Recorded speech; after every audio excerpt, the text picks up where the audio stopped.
السلام علیکم دوستوں، آپ دیکھ رہے ہیں N B learning. Kindly channel کو سبسکرائب کر دیں. اور ہم انجن کی ٹربل شوٹنگ کے بارے میں بات کر رہے ہیں.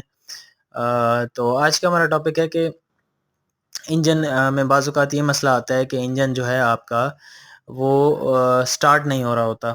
یعنی کہ آپ کا انجن ہم چلاتے ہیں اور وہ کرینکنگ ہوتی ہے اور وہ کرینک کر کے موٹر اس کو گھما کے کیا ہوتی ہے، وہ انجن پھر ٹرپ ہو جاتا ہے اوور کرینک پہ. تو اس مسئلے کے بارے میں ہم تھوڑا سا بات کریں گے. اس طرح کا مسئلہ جو ہے وہ بعض اوقات آتا ہے، تب آتا ہے جب آپ کا انجن جو ہے وہ کافی ٹائم کے لیے آؤٹ آف سروس ہو یا کافی دنوں سے بند ہو. تو اس کی وجہ سے یہ مسئلہ آتا ہے کہ جب آپ انجن کو سٹارٹ کرتے ہیں تو وہ کرینکنگ پہ جاتا ہے، لیکن وہ آگے اگنیشن نہیں پکڑتا اور ریمپ اپ نہیں ہوتا. تو اس طرح جو مسئلہ آتا ہے، تو زیادہ تر تو اس میں مسئلہ یہ ہوتا ہے کہ کافی دنوں سے انجن کے بند ہونے کی وجہ سے جو اس کے اسپارک پلگ ہیں اس میں موئسچر آ جاتا ہے. تو جب بھی انجن کو لانگ ٹائم کے بعد آپ چلا رہے ہوں اور انجن نہ چلے تو سب سے پہلے آپ کو اس کے اسپارک پلگ جو ہے وہ کلین کرنے چاہیے، ان کے گیپ ایڈجسٹ کرنے چاہیے اور ان کو دیکھنا چاہیے جو ڈیمیج ہے یا جو ویئر ہو گیا اس کو ریپلیس کر دینا چاہیے. تو یہ مسئلہ آتا ہے. اور اس کے علاوہ بعض اوقات سردیوں میں اس طرح کے مسئلے آتے ہیں جب آپ انجن کو چلاتے ہیں اور انجن اتنا ٹھنڈا ہو چکا ہوتا ہے. سردیوں میں کیا ہوتا ہے کہ آپ کا انجن اتنا ٹھنڈا ہو جاتا ہے کہ ٹھنڈا ہونے کی وجہ سے جو ہے وہ پراپر جو ہے اس میں اگنیشن نہیں ہو رہی تھی، کیونکہ انجن ٹھنڈا ہو جاتا ہے، اوپر سے جو ہماری ایئر بھی ٹھنڈی ہوتی ہے اور اوپر سے ہمارا فیول بھی ٹھنڈا ہوتا ہے. تو کیا ہوتا ہے کہ آپ کا جو انجن ہے اس میں اگنیشن نہیں ہو پا رہی ہوتی. تو اس صورت میں ہم کیا کرتے ہیں کہ فیول کے ریگولیٹر سے جیسے ہی ہم انجن کو سٹارٹ اپ کرتے ہیں تو فیول کے ریگولیٹر سے تھوڑا سا فیول بڑھا دیتے ہیں، اور جیسے ہی پھر انجن سٹارٹ ہو جاتا ہے تو وہ جو فیول ہم نے بڑھایا ہوتا ہے اس کو واپس کر دیتے ہیں.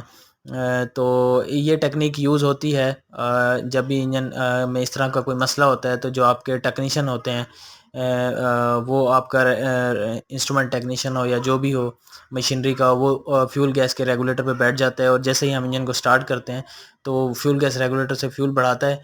کیونکہ ٹیمپریچر کم ہوتا ہے، اگنیشن کا مسئلہ ہو رہا ہوتا ہے، تو ہم فیول کو بڑھا کے جو ہے انجن کو سٹارٹ اپ کرتے ہیں، پھر اس کو واپس کر دیتے ہیں. جیسے بعض اوقات ہم سردیوں میں ہمارا موٹر سائیکل سٹارٹ نہیں ہو رہا، ہم چوک اٹھاتے ہیں تو اس سے کیا ہوتا ہے کہ ایئر جو ہے وہ کم ہو جاتی ہے اور فیول بڑھ جاتا ہے، جس سے ہمارا انجن جو ہے وہ سٹارٹ ہو جاتا ہے. تو اس طرح کے مسئلے جو ہے وہ بڑے انجنز پہ بھی آتے رہتے ہیں. اور اس کے علاوہ جو واکی شاک انجن ہے 275 GL پلس، یا جن میں سٹیپر موٹر لگی ہوتی ہے، اور اگر تو سٹیپر موٹر آٹو پہ صحیح کام کر رہی ہے تو اٹس اوکے، ورنہ اگر سٹیپر موٹر آپ نے مینول پہ لی ہوئی ہے تو آپ نے اس کی پوزیشن کا خاص خیال رکھنا ہے، کیونکہ وہ پوزیشن ایمبینٹ کنڈیشن کے حساب سے چینج ہوتی رہتی ہے. سردیوں میں اور ہوتی ہے اور گرمیوں میں اور ہوتی ہے. تو اگر آٹو پہ چل رہا ہے تو ویل اینڈ گڈ، اگر مینول پہ ہے تو آپ نے اس کی پوزیشن کو لازمی جو ہے وہ کنسیڈر کرنا ہے، اور جو ہے اس کو آپ نے سٹارٹ اپ کے دوران جو ہے فیول آپ نے سٹیپر موٹر سے بڑھانا ہے. اور اس کے علاوہ ایک ایشو یہ بھی ہو سکتا ہے کہ آپ کی جو کرینکنگ موٹر ہے یا جو آپ کی سٹارٹنگ موٹر ہے وہ میں نے یہی دیکھا ہے کہ 100 سے 130 کے RPM کے درمیان جو ہے ڈفرینٹ سٹارٹنگ موٹر جو ہے انجن کو لے کے جاتی ہیں، جہاں سے جو ہے ہمارا انجن ریمپ اپ ہوتا ہے. اگر آپ کی کرینکنگ موٹر پراپر RPM نہ بنا رہی ہو یا اتنے RPM پہ انجن کو نہ لے کے جا پا رہی ہو، بیسیکلی جو فیول کا ویل ہوتا ہے یا فیول کا جو SOV ہوتا ہے وہ ایک سرٹین RPM پہ جا کے کھلتا ہے. وہ RPM 70 بھی ہو سکتے ہیں، 80 بھی ہو سکتے ہیں، 100 بھی ہو سکتے ہیں، 120. ڈفرینٹ انجن پہ ڈفرینٹ جو ہے RPM پہ آپ کا فیول کا ویل کھلتا ہے. اگر آپ کی جو کرینکنگ موٹر ہے وہ آپ کے انجن کو اتنے RPM پر لے کے ہی نہیں جا پا رہی جہاں پہ آپ کا فیول کا جو SOV ہے وہ آپریٹ ہونا ہے، تو تب بھی آپ کا انجن جو ہے وہ سٹارٹ نہیں ہوگا. تو اس صورت میں کرینکنگ موٹر کے RPM کو بھی ویریفائی کر لینا چاہیے، اور فیول کے جو SOV ہیں یا فیول کا جو پورا سرکٹ ہے اس کو بھی چیک کر لینا چاہیے، کہیں کوئی آئسولیشن تو نہیں ہوئی، فیول کا کوئی وال تو بند نہیں ہے.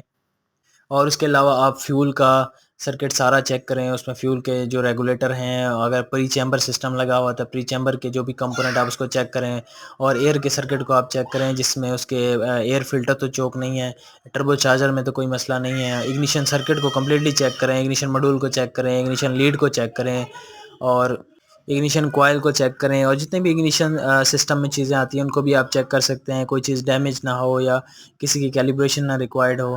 تو یہ موٹے موٹے مسئلے ہوتے ہیں انجن کے سٹارٹ اپ کے دوران. تو یہ تھی آج کی ہماری ویڈیو، انشاءاللہ ملتے ہیں نیکسٹ ویڈیو میں.